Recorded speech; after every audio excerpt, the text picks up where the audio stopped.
салом дӯстон, дар топ-5 чемпионатҳои пурқуввати аврупои рӯзҳои истироҳатӣ бозиҳои даври навбатӣ баргузор гардиданд. Пеш аз таътил барои бозиҳои тимҳои мунтахаб мухлисон ба таври кофӣ аз футболи клубӣ кайфият бардоштанд. Беҳтарин бозӣ шояд дар тамоми мавсим ин албатта рақобати дастаҳои Челси ва Манчестер Сити мебошад. Кай шумо дар хотир доред ки чунин бозӣ дар Премер-лига буд. Бозиҳои 4-4 зиёд буданд, вале рақобатҳое ки дастоҳо пай дар пай ба дарвозаи ҳамдигар гол мезананд, ман ба ёди шумо меорам. Маротибаи охирин чунин бозӣ байни дастаҳои Ливерпул ва Арсенал сурат гирифта буд. Бале, ҳамон бозие ки Андре Аршавин дар он 4 гол зад. Шаҳри бозиҳои топ-5 мусобиқаи футболи аврупоӣ дар видеои имрӯзаи мо. Лайки қиматбои худро гузоред, мо бошем сар мекунем.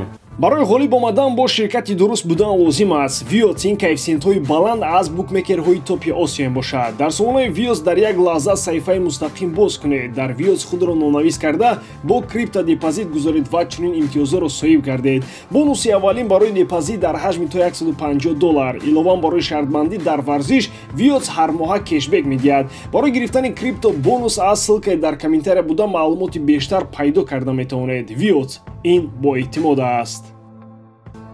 Аз ин рақобати марказии даври 12-уми Премер-лигаи Англия метавон ба чанд хулоса омад. Якумаш ин ки дастаи Челси ва Почетино бар роҳи дуруст равон ҳастанд. Ин аллакай дар аввали моҳи октябр маълум буд, аммо дар ин дидор баръало ин ҳолатро мутаваҷҷеҳ гаштем. Дуввум, Пеп Гвардиола ҳамлагари асосии дастаи худ Эрлинг Холландро тағйир дода истодааст ва ӯ оҳиста-оҳиста дарк кард ки сармураббӣ ғайр аз голҳо боз аз ӯ чӣ мехоҳад. Дар аввали мавсим чунон менамуд ки доштани ҳамлагари мисли Стум ба Сити барои он лозим аст ки тавассути ӯ аз прессинг бароянд, яъне ба ӯ пас дода мешавад. Ӯ бо истифодаи қувват бадани худро мемонад ва пуштнокӣ ба дарвозаи рақибон тӯбро қабул мекунад. Ҳамдастҳояшро интизор мешавад ва прессинги рақиб барҳам зада мешавад.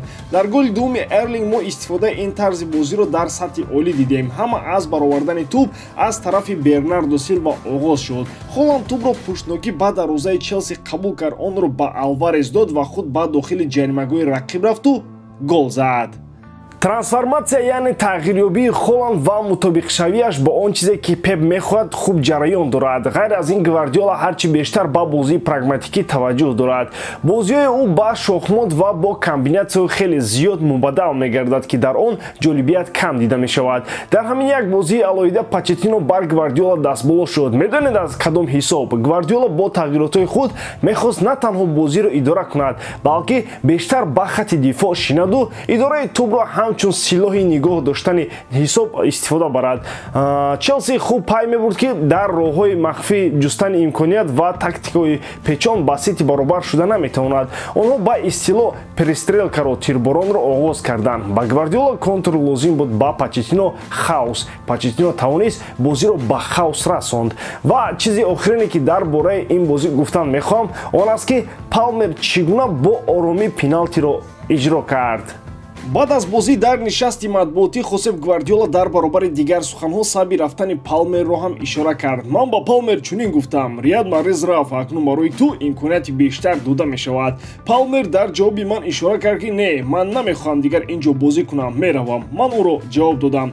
Гуфт Пеп Гвардиола: на ҳама гургони борондида дар чунин ҳолат пурра ором буда метавонанд, вале Палмер собит кард ки аз ҷиҳати равонӣ ӯ ба ҳамаи чиз омода аст. Ливерпул дар ин давр дар майдони худ бар зидди Брайтон бозӣ кард. Дубли Салоҳ ва як голи Жота пирӯзии шогирдони клубро таъмин карданд. Дар мавсими ҷорӣ Салоҳ дар баробари Холланд бозингаре мешавад ки камаш 10 гол дар ҳисобаш дорад. Дар Англия айни замон танҳо ҳамин ду нафар ҳастанд бо омари дурақама. Клуб пас аз рақобат чунин гуфт: мо пас аз бохт дар рақобат бо Тулуза бояд вокуниши хуб мекардем. Ин ғалаба пас аз он бохт хеле муҳим аст. Ман аз бозӣ розиам, гуфт Клоп. Дар Олмон дастаи хаби Алонсо ҳамаро кайҳост ки дар ҳайрат мондааст. Байер Ливеркузен аҷоиботи худро идома медиҳад. Шогирдони Алонсо дар ин давр дарвозаи Унион Берлинро голборон карда 4 голи беҷавоб заданд. Лейпциг дар ин давр бо Фрайбург дар майдони худ бозӣ дошт. Бо назардошти бозии нокоми Боруссия Дормунд барои Лейпциг имконияти хуби баромадан ба зинаи чорум буд. Онҳо ин имкониятро истифода карданд. дар Испания Барселона бозиашро бо Алавес гузаронд. Голи хеле аҷоиб дар оғоз ба қайд гирифта шуд. Бозӣ аз маркази майдон шурӯъ шуда, бозингарони каталонӣ пурра ба ҳамла рафтанд. ҳанӯз дар дақиқаи якум Омори Дион аз Алавес ҳисобро кушод. Бозии Барса дар қисми аввал хеле заиф буд, аммо дар нимаи дуввум Левандовски ба томи хейтарони худ бо дублаш ҷавоб гардонда пирӯзии Барсаро таъмин кард. Барои Лева ин хеле муҳим буд, чунки пеш аз ин хави ӯро дар назди рӯзноманигорон ҳимоя карда буд ва аммо бозии Барса дар маҷмӯъ хеле заиф буд. Чунин бозӣ аллакай сеюм паёпай аст. Бозии дигари ҷолиб дербии Севилья буд, ки бо ҳисоби баробар 1-1 ба анҷом расид. Рақобати дигари ҷолиби ҳафтаи гузашта дар Ла Лига бо иштироки Атлетико ва Виллареал сурат гирифт. Атлетико кайҳо автобус нест ва Виллареал ҳам яке аз дастаҳои тобони Испания мебошад. Дар қисми аввал мадридиҳо гол сар доданд, вале зуд дар нимаи аввал ҳисобро баробар карданд. Дар қисми дуввум бошад, Симеоне бо тағйиротҳои худ бозиро пурра дигар кард. Шогирдони ӯ бо ҳисоби 3-1 пирӯз гаштанд.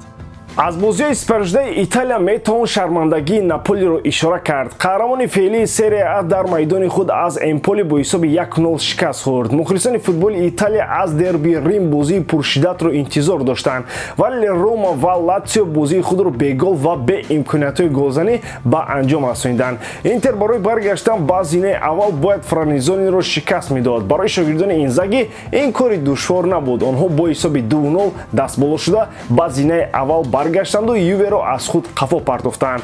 Ди Марко дар ин бозӣ тақрибан аз маркази майдон гол зад. дар Португалия Бенфика ва Спортинг дар дерби бозии ҷолибро баргузор карданд. аввал Спортинг ба пеш баромад ва метавонист дар ҷадвал хеле дур аз Бенфика равад, аммо Бенфика то охир 2 гол зада дербиро бо ғалабаи худ ба анҷом расонд.